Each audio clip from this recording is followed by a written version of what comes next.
Since my last video, an awful lot has happened, but I finally made plans to pull out of Oregon and figure out which direction I was going in next. And I spent a lot of time doing this because I had a lot of people that wanted to meet up with me, and I wanted to make sure I used my time as best as I possibly could. And I plotted my course. I'm going to be going through upstate Oregon, Idaho, Montana, Colorado, down into Utah, and then who knows? I'm not sure as of yet, but it's been a long day. I am out. On my travels out of Oregon, I thought I'd stop at a few places, and one of the places was Fort Stevens, where there was a 275 long, 4-masted steel bark sailing vessel out of Liverpool, England that had wrecked there. The wreck happened October 25th in 1906 as the ship struggled through a storm on its way to the mouth of the Columbia River. Luckily, no ghost hunt the ship remains. The entire crew made it safely to shore. But as you can see by the video, there's a ton of people there at all times. And it's also Fort Stevens, and it's also a you can come see it, but give us money state park. So I couldn't get any drone footage. But I waded in up to my waist with my keys and my wallet in my pocket to get this footage. So, I hope you enjoy it.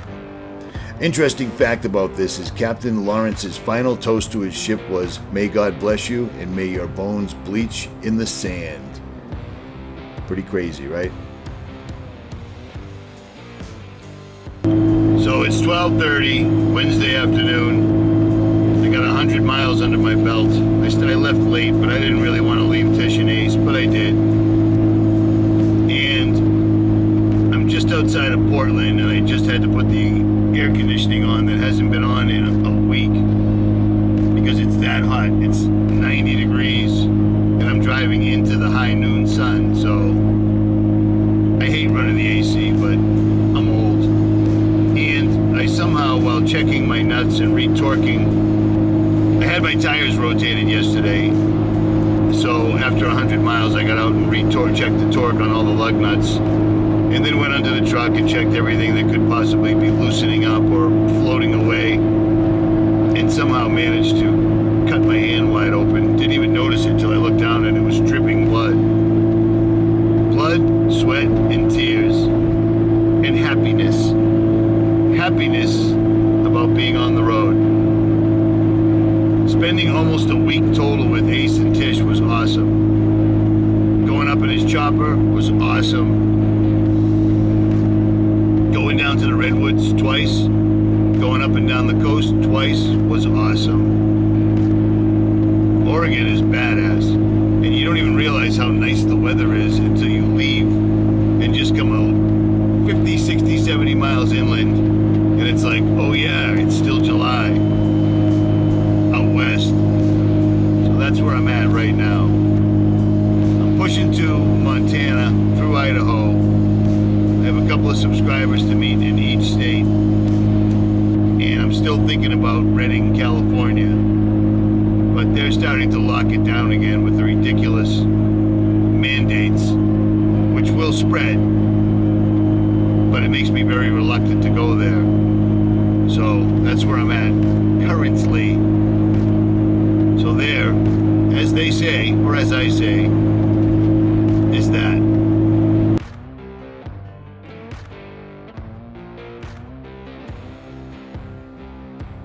So this is one of my favorite parts. I drove this last year. I'm driving next to the Columbia River, and it's just beautiful. Last year when I came up this, all the state parks were closed because of, exactly, the global pandemic. Right now, they're open. So I'm going to find a spot to make me some lunch because it's 1:30 and all I ate today was an apple. So I'm going to find me a nice little state park because you can't pull over anywhere. Any place that's of any consequence is a state park and you need to pay them because home and home free, land of the brave, etc. Where the deer and the buffalo roam. You can find them, at any rate. So I'm at one of the many state parks off of this road next to the Columbia River. And Oregon is beautiful, man. It is ridiculous. You can stop anywhere and it's beautiful, man. You see what I'm saying?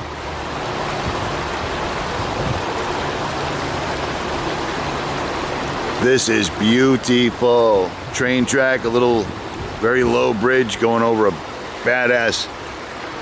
I'm gonna say this is a brook. We'll call this a brook. All right? And I'm from Boston, so we don't even know what a brook is, so put a sock in it. But that is phenomenal. I'm gonna say this is a good place to have a sandwich. So that's what I'm gonna do. So after opening up the back of the truck, which is a little bit like a Rubik's Cube, you got to kind of swivel and smooth your way in there, which I do pretty good for an old fat guy, just to get at the refrigerator. But it keeps burglars away for the most part. I had some seafood salad that I picked up the night before, and I wanted to eat it because even though I'm on the coastline, I don't trust seafood away from home, period. Eating like this is perfect for me because I've eaten like a Viking my entire life. And like I said, I've been single by design for quite a while. So I'm pretty good at eating with a minimal amount of dishes and pots and so forth and so on. I don't need anything fancy. Just high protein, low carbohydrates, and as little fat as humanly possible because I'm already storing it like a hibernating bear. So there is that. So being from the East Coast, I was worried that seafood salad would be drastically different, but this is the second time I've got it, and it tastes the same.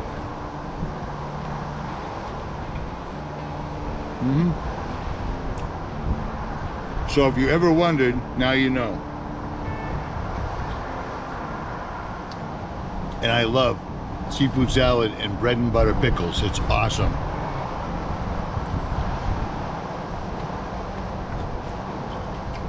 And yes, I eat and live like a Viking. So I'm still on Route 84 East, and I had a slight problem with the truck.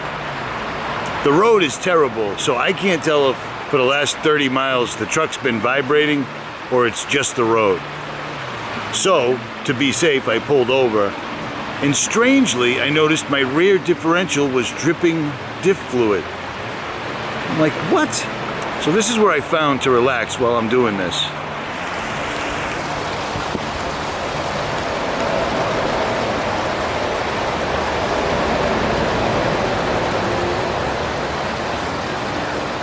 So that does not suck at all. Now that little rushing stream was just the tip of the iceberg. Where I had ended up was Starvation Creek in Viento Ridge, going into the Columbia River, about 8 miles west of Hood River in the Columbia River Gorge. This place has a 186-foot waterfall, and the reason it's called Starvation Creek is that a Pacific Express passenger train was trapped near the creek in a snow from a blizzard for 21 days, from December 16th to January 6th, 1885. With 148 passengers on board, the Pacific left the Dallas but failed in its first attempt to reach Portland. On an attempt the second day, it joined with a train from Umatilla. 2 trains from the Pacific Northwest, 2 from the Short Line, and 1 from the ORN locals. The 3-engine Pacific Express traveled about 2 miles beyond Viento when it ran into a 25-foot deep snow slide. The train's crew and passengers soon discovered they were blocked from behind as well. After many hours, passengers and crews shoveling the blocking snow slides, the crew was able to back up the train over a trestle. News of the snowbound trains, which had little food on board, was reported daily in the Portland Morning Oregonian, and the train became the object of numerous relief attempts. Before long, over a dozen rescue engines were scattered along the tracks as heavy snow kept falling. The train's coal supply was soon exhausted, and the wooden seats were burned for heat. With food growing alarmingly scarce, the conductor ordered most of the able-bodied men to walk to Portland. About 80 men, many with their feet wrapped in towels, left the train in extreme blizzard conditions to make their way to the city. Many walked all the way to Portland, approximately 50 miles, and few stayed at Cascade Locks, about 11 miles away. Others caught up with the Portland shoveling crews and snowplows to hitch a ride back with them. From Hood River, a crew of men were paid $10 a day to pack food to the trains. More than 800 men from Portland, working for $250 a day and board, shoveled snow from the west end of the gorge. At about the same time, news stories reported that 2 passengers had starved to death and that smallpox had broken out. Neither report was true. On January 6, workers broke through the last snowslide on Oneida Falls between Horsetail and Multnomah Falls. The Pacific Express, along with several trains that had been waiting in the Dalles, chugged down the tracks, now with over 400 passengers and crew members aboard. The trains labored down the final stretch, through Sullivan's Gulch in Portland to the transfer ferry on the Willamette River, and finally across to the river to the Ash Street station. The passengers who swarmed into the brightly lit ticket office had spent 3 chilling weeks snowbound on a railroad trestle on the Columbia River. The stranded passengers and crews were often cold and hungry, but no one starved, no one died, and no one was lost.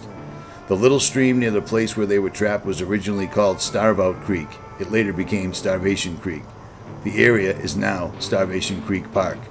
And I got all this amazing footage with a Canon EOS R5 in super slow motion and sometimes not so much slow motion. But I literally almost killed myself trying to get phenomenal footage, so I hope you enjoy it. And the history I just read to you was from the Oregon Encyclopedia. Links will be pinned in the description below if you want to find out more, because it's very interesting. And those people were Americans.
If you're gonna stop and let your truck cool down, this is the place to do it. You see what I'm saying? I do indeed see what you're saying. But as beautiful as this place was, I pulled over for a reason, and I had to get to it because I did have to hit the road. So, once again, in the 100-degree heat, I jumped under the truck and I started checking fluids, and I topped off whatever needed topping off. My transfer case has had a slight leak in it for quite a while, ever since I rebuilt it and put it back together in 2019. So I put a little royal purple in there, wiped everything down, double-checked everything, and decided that the vibration wasn't the truck at all, it was the road. But still, I'd rather check and be safe instead of sorry.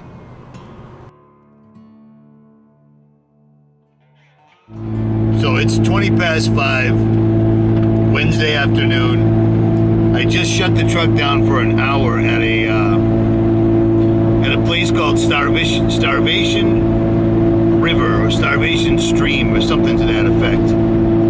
Whatever it was, I don't care what the name was. The road was so bad for so long, 84 East, it made me feel like something was loose under the truck. It wasn't the truck, it was the road. But I don't know that until I shut the truck down, climb under there in the 99-degree weather, and check, which I did. But the spot that I stopped at had the most magnificent waterfall ever. And if you were stupid enough to climb up the incredibly steep rocks that you could not keep under your feet because they kept sliding to get footage for your YouTube channel that most people don't even care about, you could get bomb-ass footage. And I did. And it's awesome. So, if the road didn't suck, I never would have stopped there. There's your silver lining. You see what I'm saying? I'm almost to Bend, Oregon right now.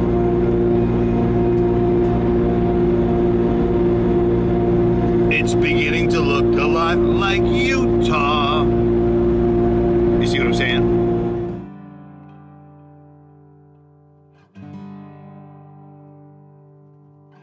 It's 7:30, Wednesday afternoon, and I've been pushing and pushing and pushing on the highway on the Washington-Oregon border, 84 East, and it's been hot, so I've been running the AC. And every time I get it up past 75 miles an hour, I get a strange smell. And I kept thinking, just, dude, it's nothing, don't worry about it. But then I kept thinking about me yakking in videos how I always smell my truck and this and that. So I'm checking to make sure nothing is burning or melting or the like. I used to have a windshield washer reservoir right here, but the massive exhaust leak that I had melted it. So now shit. My little flare camera. Now my washing reservoir is right there, which is awesome.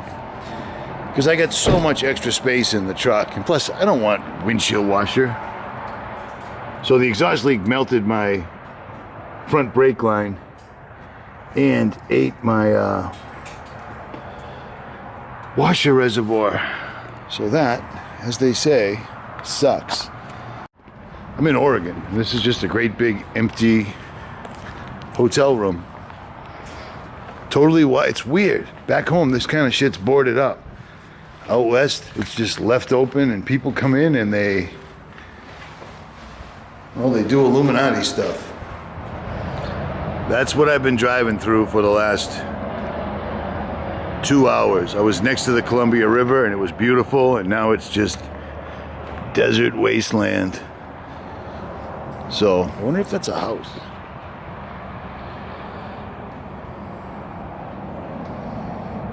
Like Breaking Bad, they're making meth in there. Who knows? I'm out. So I kept pushing on, and it was all uphill from here, for real. Plus, it was getting close to almost 8:30, 9 o'clock at night, and I needed a place to park, and I wasn't finding one. This was just up and up and up. No services, no gas, no nothing. And then I finally saw a spot that said Scenic Overlook. And I didn't know if that was a rest stop or what it was. But whatever it was at the top of this mountain. And it did look rather scenic. And I was really hoping it was a place that I could pop my top, set my tent up, and rack out for the night. Because I was absolutely in the no man's land between Oregon and Utah and nothing in between. Except 18-wheelers and serious climbs. And these climbs sucked because they all had hairpins.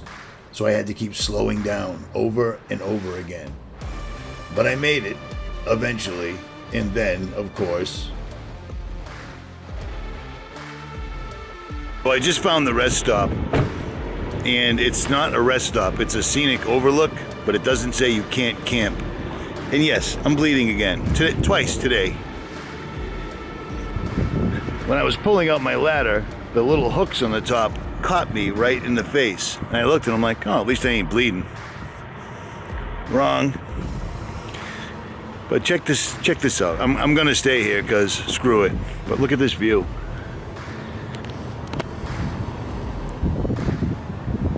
And even with 18-wheelers going by, it's pretty quiet up here. And I want to see what this looks like when the sun isn't completely obscured. This is a serious overlook. You might be able to see all the way to the ocean from here. I don't know, but I'll know in the morning, at any rate. So when the morning came, I don't know what happened to the footage. That's the problem with using 4 to 6 cameras, 5 GoPros, 4 drones. Sometimes you lose it in the shuffle. But here's some footage I took with a Nikon P950 as the sun broke through the clouds, literally. Take a look at that. It was pretty amazing. And it was an enormous expanse, and it was a good spot to sleep for the night because it was quiet as could be. And using a flashlight at night, I could see all types of eyes looking at me while I was getting in my tent, which was kind of cool. It don't bother me none. At any rate, I got to push on. I'm heading towards Montana, correct? It is 7:30 a.m. I've already gone 50 miles. I just stopped and got gas. I checked all my nuts and bolts that could possibly loosen up because I am now at 4,000 feet. And I am heading into Idaho at some point. The next hour and a half, I'm told. So I'm driving and driving and driving and driving and driving for hours on end. Nothing to look at, nothing to videotape, just driving and waiting for the next gas station to show up. And while I'm driving, with nothing else to do except look out the windshield and listen to the truck, I notice a tick. Now surely, this can't be an issue with the exhaust. It can't be. I had a custom exhaust put in the beginning of the year. I just had this custom exhaust repaired 3 weeks ago. Surely this is not happening again. So it is Friday morning, and 2 of the flex expansion joints they installed on my exhaust 3 weeks ago, on the 9th, one of them is already blown out. So, again, I'm on my way to Colorado Springs because I want the same kid that worked on my truck to work on my truck again. And I just ordered 2 sets of flex joints from Summit Racing and paid for next day to get them shipped to Colorado Springs. They're supposed to be for turbo applications. This is insane, man. This is insane. This exhaust has cost me 1 week, easy. 1, 2, 3, 4 hotel rooms. The gas to drive from Oregon to Colorado. It's unbelievable. But I got this room last night, and it's a joke. I'm in Utah. I'm in whatever the guy's name that discovered Mormonism. I'm in that town. At any rate, I get a hotel room, and I said, she's like, do you care about, I said, I don't care about the beds, I don't care about anything. I'm here to make a video. All I care about is Wi-Fi. She puts me in a room, and I'm like, what is that noise? I'm trying to record, and then the microphone's picking it up. It's a banging noise. Well, it's a banging noise because right over there is apparently a 24-hour shooting range. And all you can hear in the hotel room all day and all night, obviously, are gunshots. So in the Redwood video, if you happen to catch a few bang bangs in the background, yeah, that's Utah. At any rate, I'm waiting for this video to upload. It says 2.5 hours to upload a 36-minute video. We'll see what happens. At any rate, I am out. So once again, my entire planned route is ruined. I'm not going to Montana. Instead, I have to go back to Colorado Springs on a Friday. The muffler shop, or any muffler shop, isn't open till Monday. Turns out I couldn't get in till Tuesday. So my truck was down for Saturday, Sunday, and Monday. And the slight exhaust leak that I caught was unbelievable by the time I got to Colorado Springs. The truck was once again undrivable. So it's noontime Friday. I am back on the road headed towards Colorado Springs.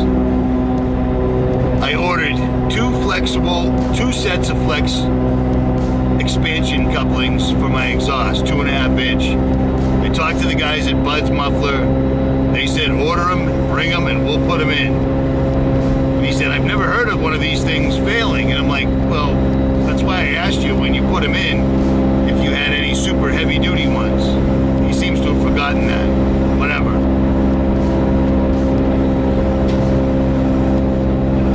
My first 10 miles in the truck, since it sat all night, and it rained last night, so it cooled up a lot.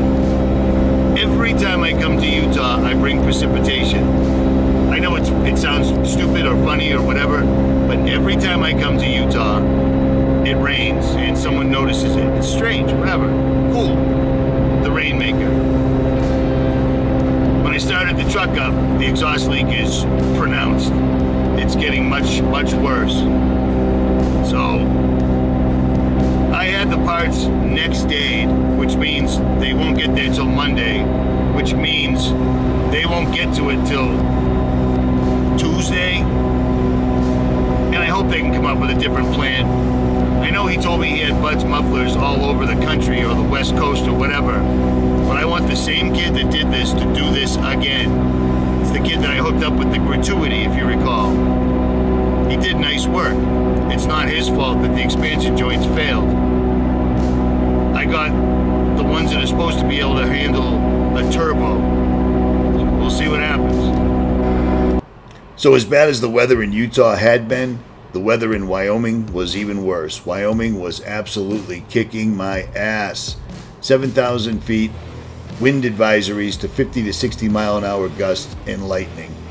And my truck is limping now because the exhaust is really, really leaking now. I got no choice but to make it to Colorado Springs, and I will. At this point, the exhaust is so loud and ridiculous, I cannot even stand it.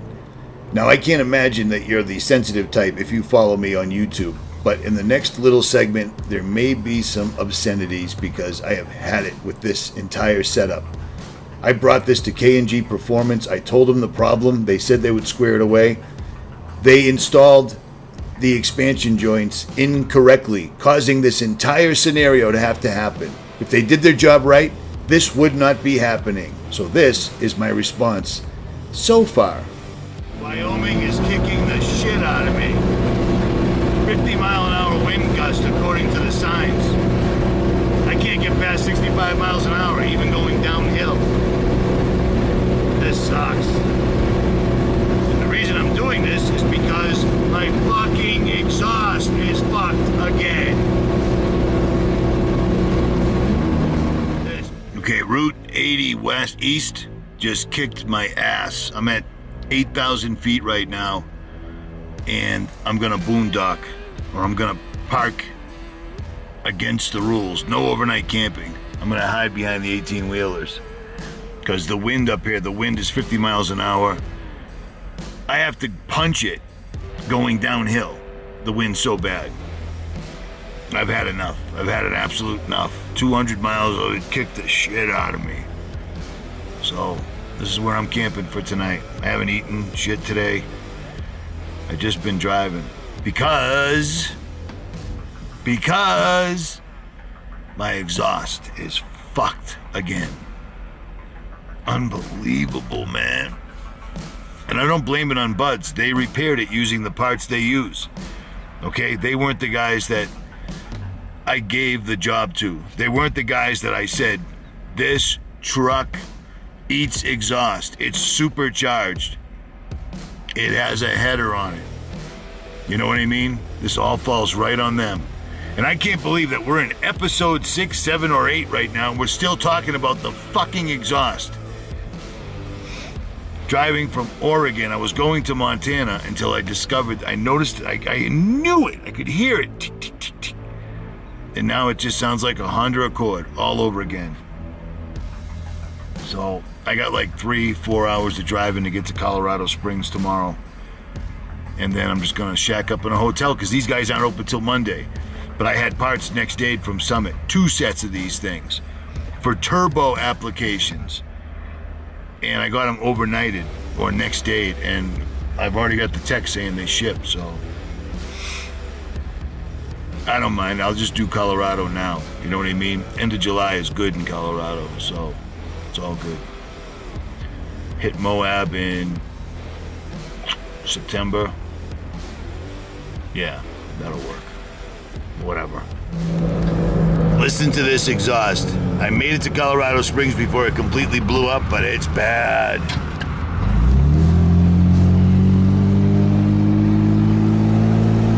Yeah, it's back.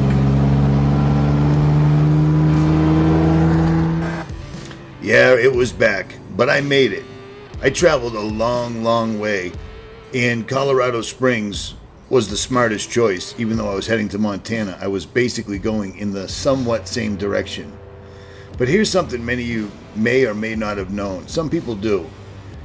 There's a reason I suddenly started making episodes that were 30 minutes or longer. They're not just going to be on YouTube. So the fact that these guys don't stand behind their work is going to be the worst thing ever. And it's amazing to me that we are in episode 7 and we're still talking about the exhaust. It's exhausting, at any rate. So I had to wait till Tuesday for them to work on my truck. The parts that I had next day, they decided not to use them at all. They said, let's get rid of these 2 expansion joints. You already have a giant one under the truck, and they don't seem to be working out. So the truck's fixed, and I hook up with a subscriber. And this is what that looked like. My subscriber and her significant other hit me up and wanted to go take out their new weapons and learn how to use them safely. Well, I knew somebody that was close by in Wyoming, and I knew that Wyoming didn't have any bans on magazines, so that's where we headed. And it was pretty awesome.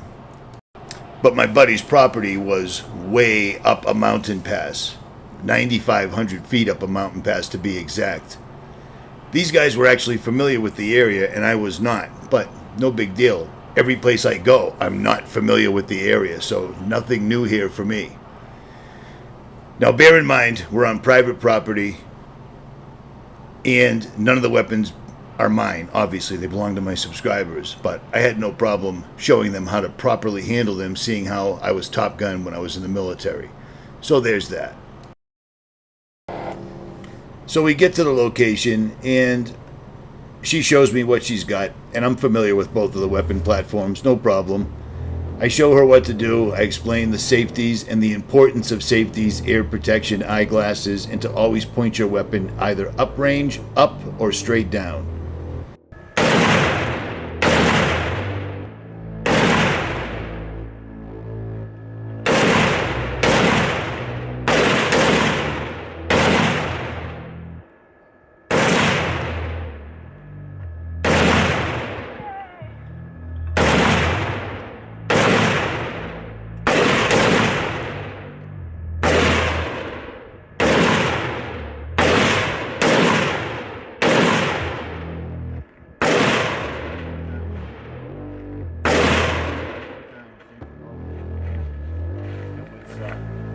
Yeah, please do.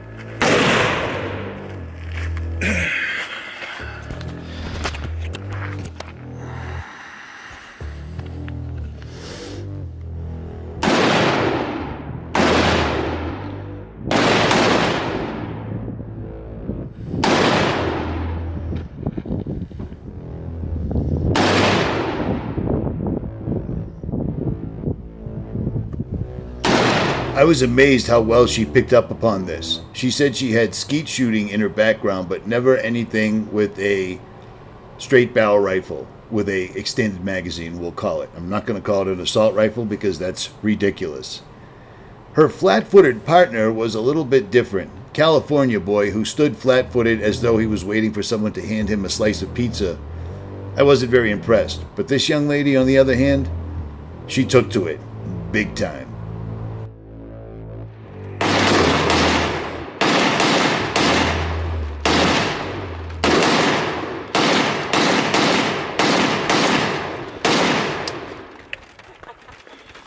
Safety. Even when it started pouring out and then that turned into hail, remember, we're at 9,500 feet and we have to drive down.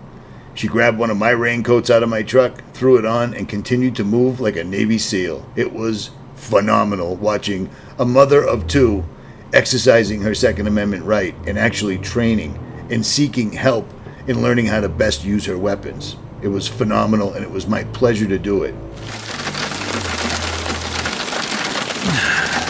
Everybody's got a raincoat that I gave them, except for me, so that sucks.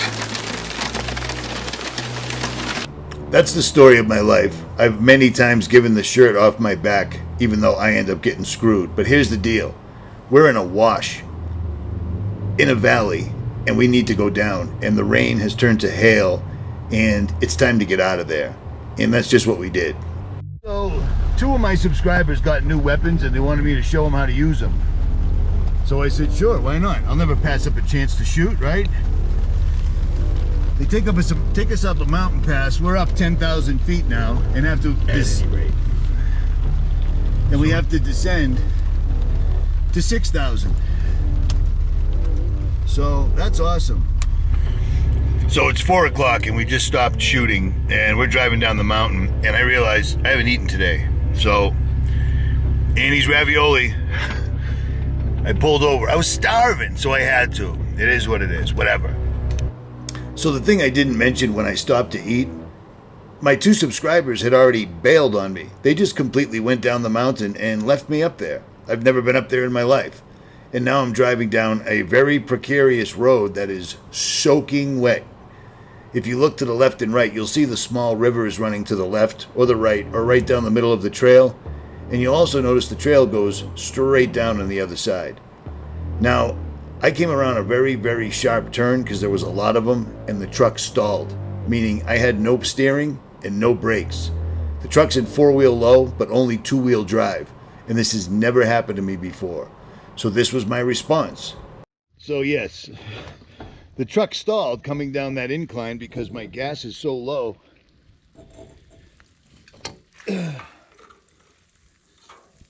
My light wasn't on yet, but my gas got so low that it ran out. Fortunately, I got a little gas with me. The problem with that diagnosis is I wasn't out of gas. It's a speed sensor issue, which I'm working on currently, but I didn't know it at the time. Because the people that I took to show how to use their weapons bailed. They're not even here, they're gone. So that's kind of cool. At least I had gas. Coming around a super steep corner, and it's like, wow, the RPMs are real low. The truck was stalled, no steering, no brakes. That could have been super ugly, but it wasn't. So all is well. So don't shed any tears. We're fine. This is my life. I love it. At any rate, getting gas. Look at these trees. These are those night birch or whatever they are that you find up at altitude.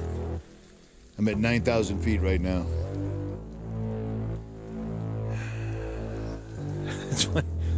Yeah, I'll show you how to use those bad boys. I've used them before. Later. Thanks. Bye-bye. Now, the only reason in the world I didn't go off that pass right there is from that big piece of wood you just saw. It stopped my front tire, and the truck just happened to stop. Unbelievable, because I would have went right down into that bush, and there was nobody around. At any rate, if you enjoyed this video, make sure you hit that like, share, and subscribe, and links to the other 6 episodes will be pinned in the comment section below. Leave a comment, and I will try to reply. I am out.